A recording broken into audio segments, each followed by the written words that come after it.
Hi, I'm Jeanette Roche. This is Bridge City News. Here are some of the stories we're following today. U.S. President Donald Trump declares the Strait of Hormuz will be completely open beginning this Friday and confirms a deal has been signed between the U.S. and Iran. Plus, Prime Minister Mark Carney says he's pleased with the peace deal as he meets with world leaders in France for this week's G7 summit, where the Middle East will be a major topic of discussion. And a 12-year-old boy faces attempted murder charges after hitting a police officer with a stolen car. This just days after another Toronto officer was shot dead in the line of duty. Your nation. Your province. Your southern Alberta.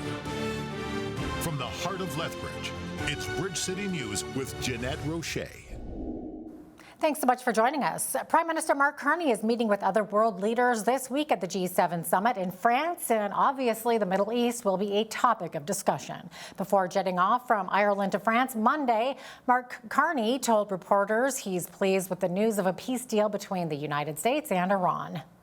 I very much welcome the peace deal, or the ceasefire deal, the 60-day truce. I know President Trump has worked very hard for this, as has the Vice President, the Qataris, the Pakistanis, but all the countries in the region supporting this. So Canada very much welcomes this progress. We'll have an opportunity starting from tonight at the G7 in Evian to see what we and other countries can do to help reinforce this important progress has been made, and also from a broader regional perspective, including in Lebanon and beyond. And I guess the other thing I'd say is that it underscores one of the things we'll work on going forward, when I say going forward from this evening, is how do we make our system, our energy system, our fertilizer systems, our other commodity systems more resilient, so the people of Ireland, the people of Canada are less affected when there is conflict, when there are shocks. And I spoke to President Macron about a few options on Friday, and under his leadership and President Trump's and others will look to make progress there. U.S. President Donald Trump is already in France and spoke with reporters about the Iran deal alongside French President Macron. I think a lot of great things are going to happen in the Middle East right now, and very importantly, the oil is plummeting down, and the stock market is shooting up like a rocket. Are you going to try to attend the signing ceremony on Friday? Well, it depends. JD's coming in for it. He was originally going to do it. I'll probably be gone by then. We're having dinner in a day and a half, right? We're going to be staying quite late. So I may be involved, I may not. But JD was coming in for that specifically. Trump has declared that the Strait of Hormuz will be completely open starting on Friday.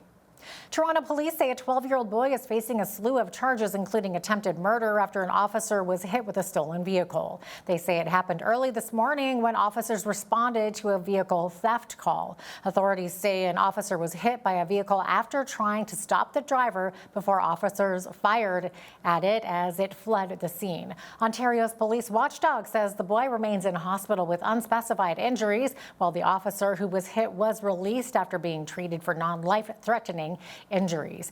And this is the second time in a matter of days that an incident has involved a Toronto police officer. Last Thursday, Constable Mark Pinizzotto was shot and killed when he and his fellow officers with the emergency task force were executing a search warrant in North York. Sunday in Toronto, hundreds of police officers and first responders lined the streets for a procession honoring the fallen officer.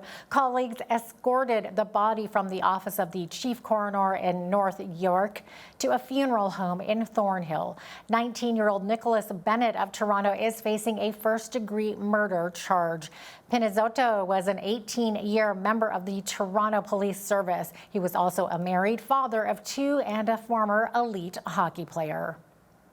And speaking of police, the men and women in blue will soon be patrolling the streets of Lethbridge with some wearable technology as Lethbridge Police Service launches its body-worn camera program. BCN's Naveen Day has the details. Lethbridge police officers on the front line will begin wearing body-worn cameras to record interactions with the public starting June 15th. LPS says body-worn cameras provide an objective record of law enforcement interactions, supporting transparency, accountability, and strengthening public trust. Officials say the technology also enhances evidence collection and can help expedite investigations, complaint resolution, and court proceedings. These cameras provide greater confidence in how we serve the community and support safer interactions for both the police and the public. Officers are absolutely excited about this. In fact, they wanted it yesterday. It's been a long process to get us here today, and a lot of work behind the scenes, but we are, the good thing is that as of Monday, we're going to slowly rolling them out, and our officers are certainly looking forward to this. Now, the implementation of body-worn cameras is mandated by the Government of Alberta for all police services across the province. LPS partnered with Axon Public Safety Canada for the procurement of 165 body-worn cameras and a digital evidence management system. The rollout will occur in phases, beginning with 9 officers, 8 on patrol teams, and 1 traffic member who will test the new equipment and procedures over the next 4 weeks. We teach our officers basically what we're trying to teach them is they arrive at a call, seatbelt off, camera on. And to activate the camera, it's just a quick double tap. It gives a quick little tone, vibrates as well for the officer, and then you'll see this red flashing light. That indicates to the public or the member that they're interacting with that the camera's recording. These cameras at the end of shift are brought back to the police station. They're docked in a docking bay, and from there it's uploaded through to a digital evidence management system that we've entered into partnership with Axon Canada about. The LPS body-worn camera policy identifies places and situations where it would not be appropriate to record, except in emergency or exigent circumstances. These include places where the expectation of privacy is high and situations where privacy is essential, for example, intimate searches. In addition, body-worn cameras will not be used in the LPS short-term holding facility or the front desk, where CCTV systems are already in place. The annual cost to operate the body-worn camera program is estimated to be up to $950,000. For Bridge City News, I'm Naveen Day. Thank you for that, Naveen.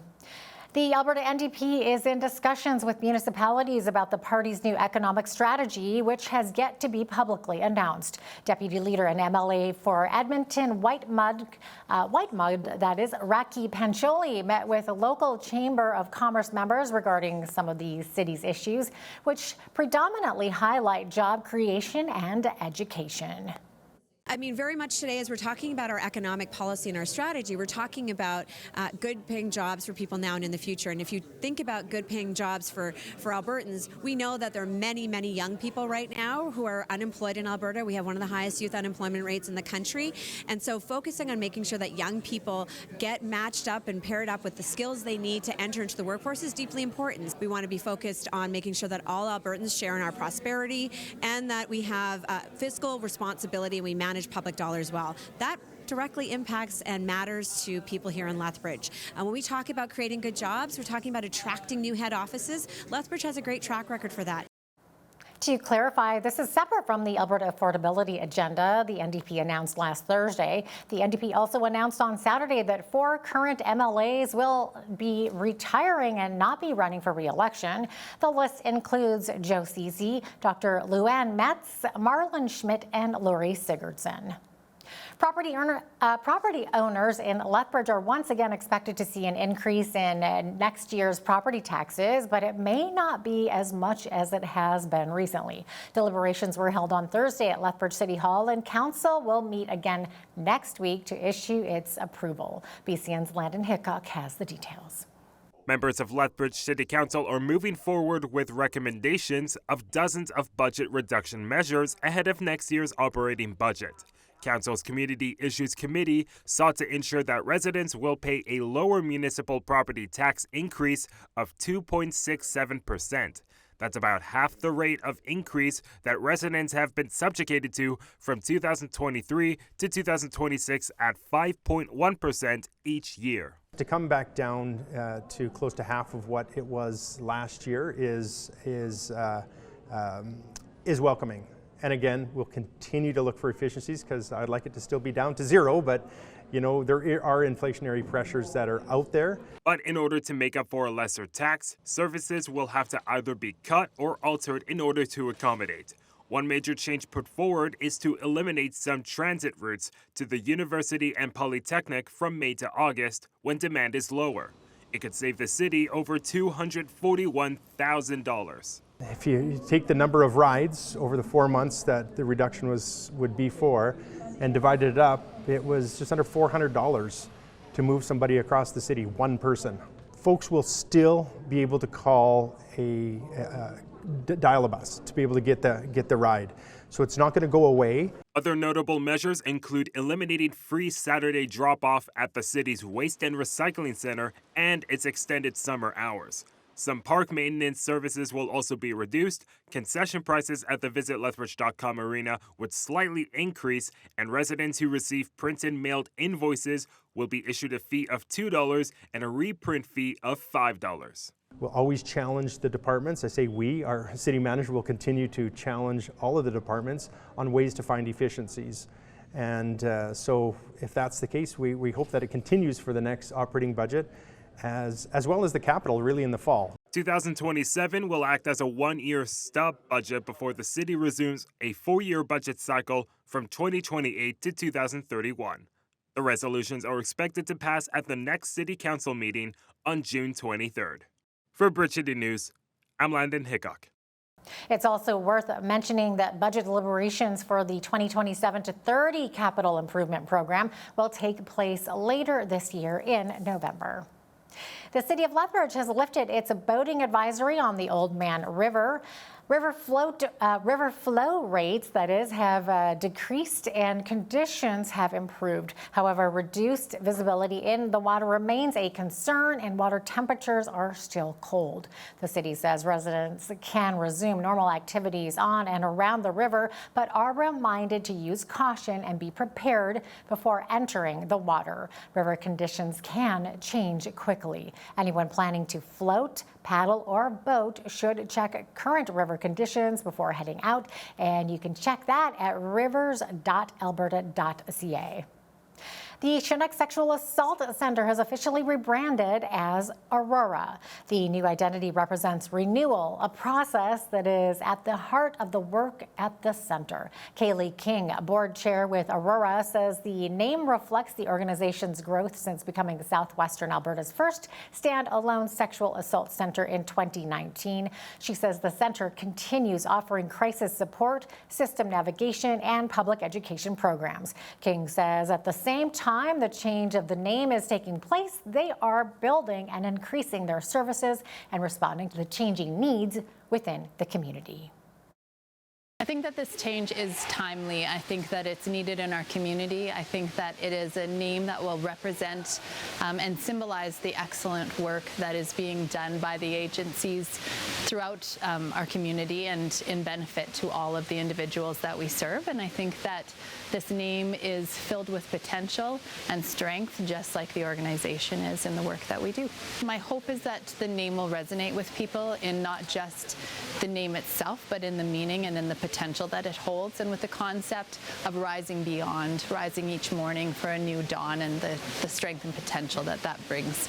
It is going to distinguish us, though, and so we're really excited about where it's going to go and how we're going to evolve to that next level of what we need to do for our programming and for the people that we're serving in this community. So this was really critical work. So again, moving forward, it's looking at what are those other things that we need to do to really address the type of ills that are happening in our community, from child sexual abuse to the adult sexual assault to the tech-facilitated gender-based violence area to how it's impacting older persons. And so part of this is just how we're going to evolve, how we're going to embed ourselves in research, and how we're going to move forward.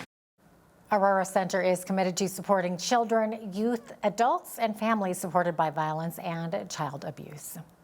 Construction crews have begun work on a new roundabout that will impact the main route to get to Lethbridge Polytechnic. The intersection at College Drive South and 28th Avenue and Tudor Boulevard South is now closed starting today for the next 2 months. Detours for motorists, pedestrians, and transit will be enforced during this time, as well as some parking restrictions. Work will include roadway reconstruction, upgraded street lighting, relocation of a bus stop, and landscaping restoration. The city has been installing roundabouts in the surrounding neighborhood to improve safety and traffic flow. The intersection is expected to reopen on August 7th before the Polytechnic's new term begins, without factoring in weather delays. I'm Sean Haney with realagriculture.com. Ottawa is unleashing the largest investment in the history of the Federal Agriculture Department to combat high grocery bills and global trade shocks. Standing alongside Prime Minister Mark Carney, Ag Minister Heath MacDonald unveiled a sprawling national food security strategy aimed at drastically reducing Canada's dependence on international imports. The multi-billion-dollar package hinges on 4 aggressive pillars: supercharging independent grocery competition, expanding domestic greenhouses, and pouring billions of dollars into value-added processing via Farm Credit Canada. But for broadacre prairie farmers, the real victory lies in a strict mandate to slash regulatory red tape. Mr. MacDonald admits that decades of slow approvals for seeds, feeds, and fertilizers have choked back business investment. With deputy ministers meeting this week to get the wheels in motion, the government is betting that rapid regulatory decisions are the ultimate key to unlocking true agricultural productivity. For Bridge City News, I'm Sean Haney with RealAgriculture.com. Porter Airlines is confident that travelers will embrace Montreal Metropolitan Airport's new passenger terminal that opens today. Chief Executive Michael Deluce says bookings have already exceeded expectations, while predicting the airport will quickly become the talk of the town. Montreal is the second biggest city in the country. The existing airport, YUL, has significant capacity limitations. And we studied the residential population of all of Montreal.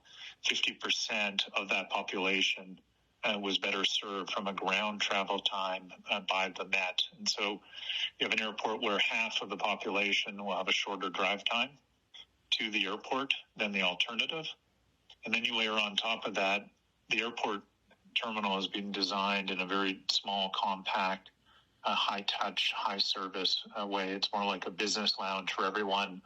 When a passenger arrives at the curb, getting out of their Uber or taxi or vehicle, they'll be able to get to the aircraft within minutes. Major cities around the world are often served by more than one airport, and that's because portions of the population are closer to each, and ultimately we're taking significant ground travel time off the table for passengers.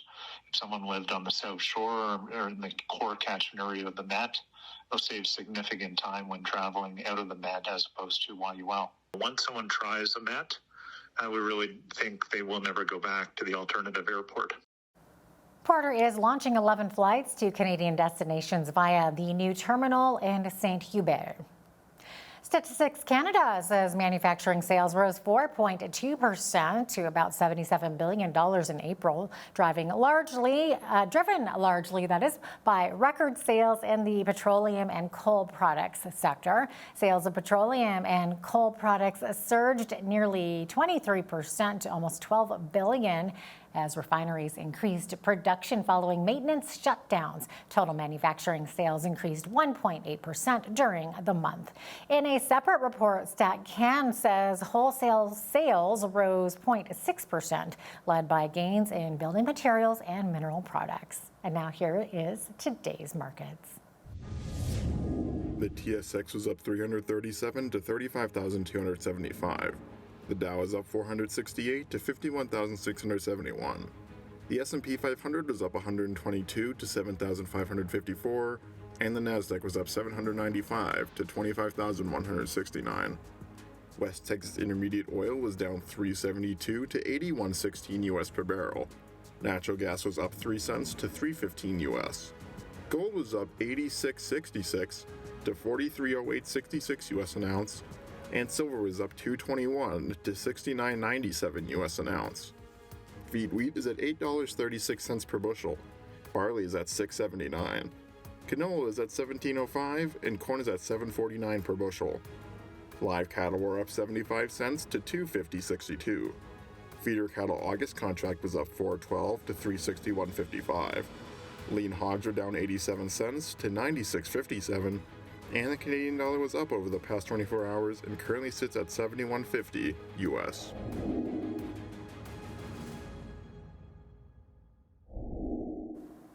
Recapping one of our top stories today, world leaders are gathering in France for the G7 summit following U.S. President Donald Trump's announcement of a peace deal with Iran. Trump says the Strait of Hormuz will be open starting on Friday. Prime Minister Mark Carney says he'll get a chance at the summit to see what Canada and other countries can do to help reinforce the reported deal and support shipping through the strait. As proposed legislation is debated in Parliament, Canadians are encouraged to engage with their MPs through letters, emails, and phone calls. However, recently it was found that over 200,000 postcards sent to senators concerning Bill C-9 had not been delivered to them, which leaves one to wonder if Canadian voices are actually being heard by those who hold power in our country. Lethbridge Conservative MP Rachel Thomas joins me to talk about this and other national issues. That is coming up next. Also, when you see news happening in your community, be sure to send us an email at info@bridgecitynews.ca. And you can also check out our website or YouTube channel anytime for more of our content as well as our poll questions.